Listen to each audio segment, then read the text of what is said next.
it's a tragedy. I also wanted to indicate to them that it's been a sore point for me that black people in general, and all over the world, by the way, oppressed people turn against each other so easily. But they embrace people they should not embrace, who maimed and killed them, but they can't tolerate their own that they differ with on that or that point. So as it is today, white minority governments have always used black people against others up to today.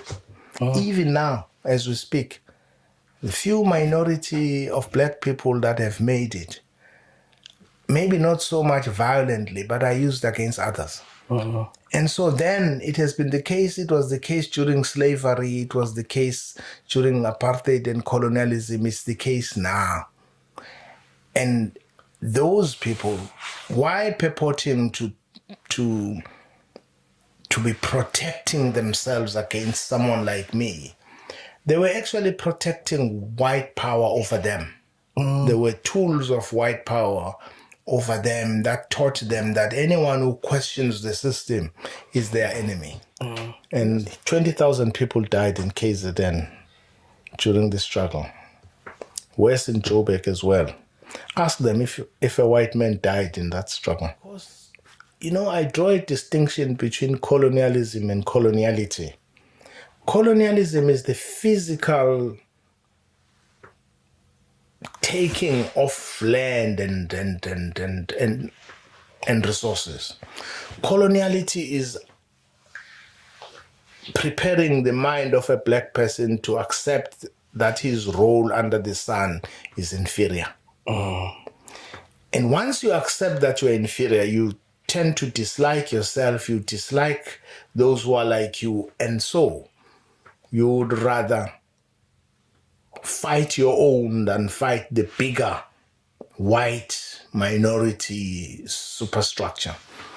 That happened even today, bro. You go to Checkers now, in a queue. The white woman in front of you will be met with a smile from a black woman who's at the till.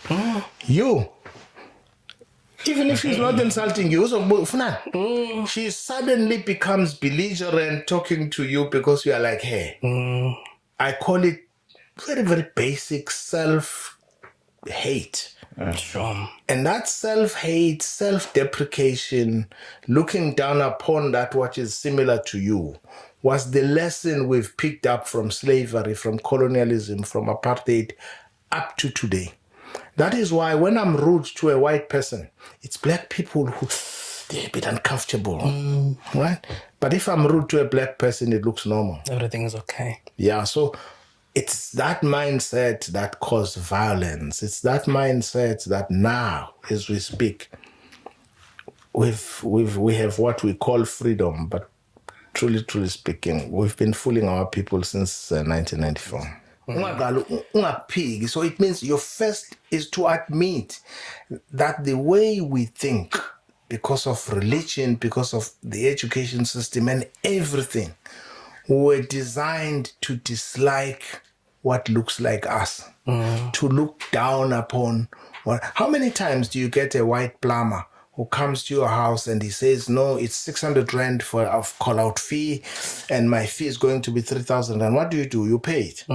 Black plumber comes. What do? You negotiate a discount. You know why? Because right inside your head, you don't believe that a black person deserves to be paid by you what he asks for. So you first have to deal with what, if I'm called here because it's a black station, I'm likely to be late. I'm likely to phone you in the morning and say I'm not coming. But I won't do that if white boys in Durban and Umhlanga are asking me for an interview. I'm going to be early. I'm going to tell them I'll be there 30 minutes before. It's what we have. It's because we look down upon ourselves. And I went to a restaurant where I was this morning one day and I saw a white lady with 3 dogs. And I called the waitress. And I said, I don't like dogs. And this restaurant is written that no pets. How do you allow this lady with 3 dogs? Ah, yeah, these people. And I said, tell me, if umuntu ophuma kwamasha efika nemgorha utrila yaselokishini, wouldn't you tell them to go immediately? He says, yeah. So I say, you see, that's exactly the thing. We are very brave when dealing with our people, but very timid when dealing with a white person, right?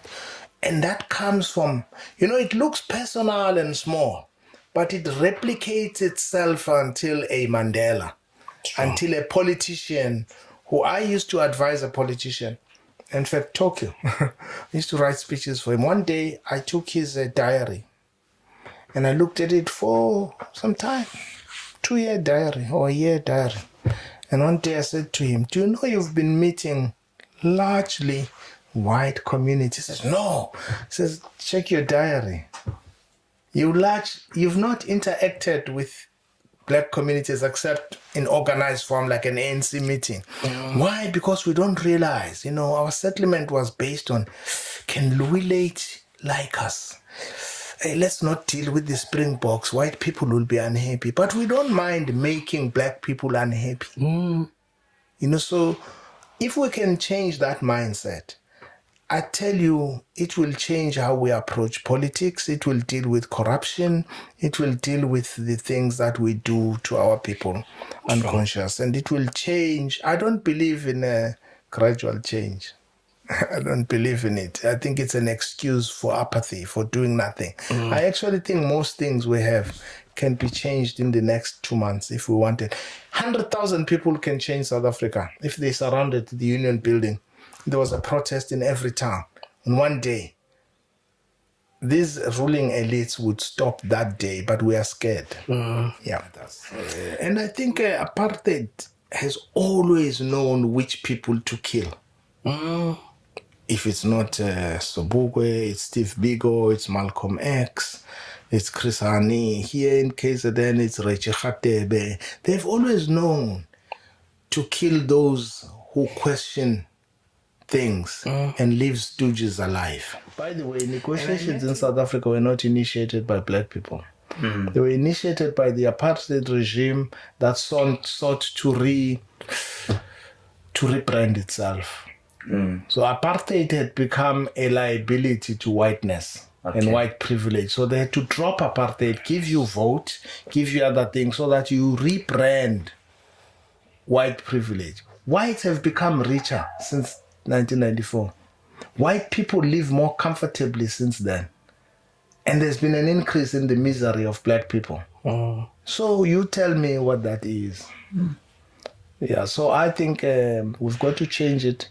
We've got to change it now. Like now. And those who can wait, that's why I'm not in political parties. Those who think they can wait for 5 years. I don't think a hungry person can wait for 5 years. The people who say we must wait for 5 years are MPs, they're in political parties, they are not hungry. You were supposed to be marginalized and you are, and so you end up turning against each other. That's, the biggest asset for white minorities is black people fighting for crumbs. Because they give some of you a bigger crumb and then you fight, right? And the second example I'll give you is this. If you want to think about South Africa,